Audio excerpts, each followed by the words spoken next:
আসসালামু আলাইকুম, টপ নিউজে স্বাগতম। জানিয়ে দিচ্ছি এই মুহূর্তে আমাদের হাতে থাকা সর্বশেষ সংবাদ আপডেট। শুরুতেই থাকছে ভাঙ্গা থানা ও উপজেলা পরিষদে হামলা, ধাওয়া খেয়ে মসজিদে আশ্রয় নেয় পুলিশ। এরপরে থাকছে যুক্তরাষ্ট্র থেকে আরো বেশি পণ্য আমদানি করতে প্রস্তুত প্রধান উপদেষ্টা। সর্বশেষে থাকছে দক্ষিণবঙ্গের সঙ্গে ঢাকার যোগাযোগ স্বাভাবিক, অবরোধের ঘোষণা দিয়ে সড়ক ছাড়ল বিক্ষোভকারীরা। শুনলেন পত্রিকাগুলোর প্রধান প্রধান শিরোনাম, এবারে বিস্তারিত। ভাঙ্গা থানা উপজেলা পরিষদে হামলা, ধাওয়া খেয়ে মসজিদে আশ্রয় নেয় পুলিশ। ফরিদপুরের ভাঙ্গায় সংসদীয় আসন পুনর্বিন্যাসের বিরুদ্ধে এবং পূর্ণ সীমানা পুনর্বহলের দাবিতে আয়োজিত কর্মসূচি সোমবার 15 সেপ্টেম্বর সহিংস রূপ নেয়। দুপুরের দিকে বিক্ষুব্ধ জনতা ভাঙ্গা থানা ও উপজেলা পরিষদ চত্বরে হামলা চালিয়ে ব্যাপক ভাঙচুর করে। উপজেলা অফিসার্স ক্লাবে অগ্নিসংযোগ করা হয়, সাংবাদিকদের উপর চড়াও হয়ে তাদের মুঠোফোন কেড়ে নেওয়া হয় এবং শারীরিকভাবে লাঞ্ছিত করার চেষ্টা চালায় বিক্ষুব্ধকারীরা। প্রত্যক্ষদর্শীদের ভাষ্য অনুযায়ী দুপুর 12:30 থেকে 1টার মধ্যে ভাঙ্গা উপজেলা এলাকায় এসব ঘটনা ঘটে। আন্দোলনকারীরা থানার প্রাঙ্গণে ঢুকে পুলিশের বেশ কয়েকটি গাড়ি ভাঙচুর ও অগ্নিসংযোগ করেন। এ সময় উত্তেজিত জনতা লং মার্চ টু ভাঙ্গা কর্মসূচির অংশ হিসেবে লাঠি সজ্জিত অবস্থায় গোলচত্বর এলাকায় জড়ো হন। অল্প সংখ্যক পুলিশ সদস্য সড়ক থেকে আন্দোলনকারীদের সরিয়ে দিতে চেষ্টা করলেও ব্যর্থ হন। বিক্ষোভকারীরা পুলিশকে ধাওয়া করলে তারা আশ্রয় নেয় ভাঙ্গা মডেল মসজিদে। পরে সেখান থেকে নিরাপদে থানায় ফিরে যান তারা। যুক্তরাষ্ট্র থেকে আরো বেশি পণ্য আমদানি করতে প্রস্তুত প্রধান উপদেষ্টা। প্রধান উপদেষ্টা অধ্যাপক মোহাম্মদ ইউনূস বলেছেন, বাংলাদেশ যুক্তরাষ্ট্রের সঙ্গে দ্বিপাক্ষিক সম্পর্ক, বিশেষ করে বাণিজ্য, বিনিয়োগ, জ্বালানি ও উন্নয়ন সহযোগিতার ক্ষেত্রে আরো গভীর করতে দৃঢ়ভাবে অঙ্গীকারবদ্ধ।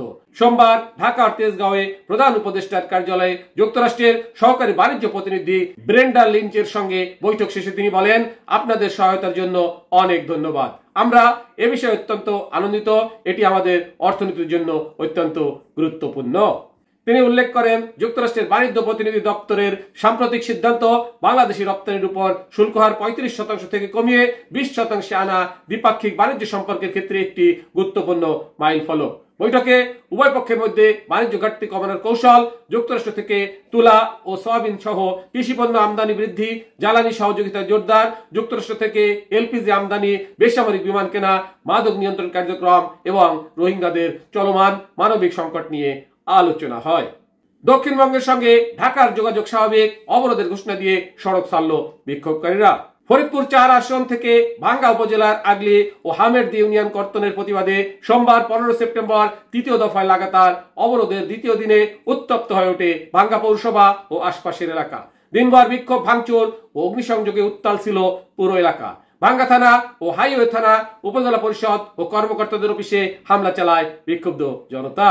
এদিকে আন্দোলনকারীরা আগামীকাল মঙ্গলবারও সড়ক ও রেলপথ অবরোধের ঘোষণা দিয়ে সড়ক ছেড়ে দেয়। এরপর থেকে দক্ষিণবঙ্গের সঙ্গে ঢাকার সড়ক যোগাযোগ স্বাভাবিক হতে থাকে।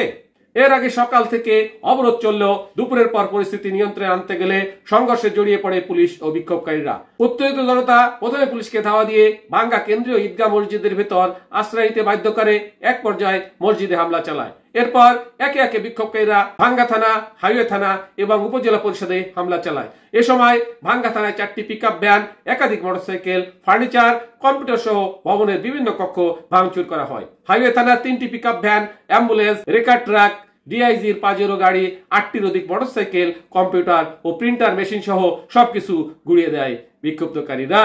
টপ নিউজ এখনকার মতো শেষ করছি। আল্লাহ হাফেজ।